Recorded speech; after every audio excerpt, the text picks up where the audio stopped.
გუშინ ეროვნული ბიბლიოთეკის საკონცერტო დარბაზში მოსწავლეთა საანსამბლო საშემსრულებლო ხელოვნების ფესტივალის ფარგლებში კამერული მუსიკის კიდევ ერთი საღამო ჩატარდა.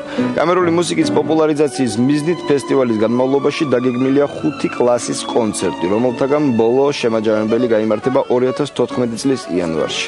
ამჯერად საკონცერტო პროგრამა წარმოადგენს მაესტროების ოთარ ჩუბინიშვილის და კონსტანტინე ვარდელის სტუდენტებმა. ახალგაზრდა მუსიკოსებმა შეასრულეს ჰენდელი, ბეთჰოვენი, პაგანინი, ბრამსი, კრაისლერი და სარასტე.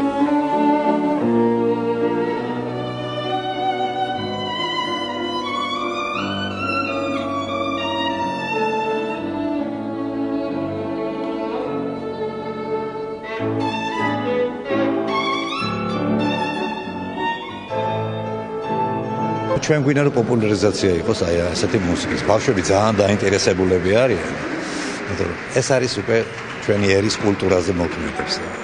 თუ რაღაც კულტურა გინდათ რომ გაიტანონ სადმე ეს ასაკურილი ასეთი მუსიკა უნდა გაიტანონ. ბავშვები არიან შესანიშნავი, მომზადებული, გულწრფელი, ხალისით ასრულებენ იმას. შვენიერი მომზადება აქვთ. მე შემიძლია ვთქვა რომ ამ ბავშვებს ძალიან გაუმართლათ, იმიტომ ყავთ ასეთი შესანიშნავი პედაგოგები.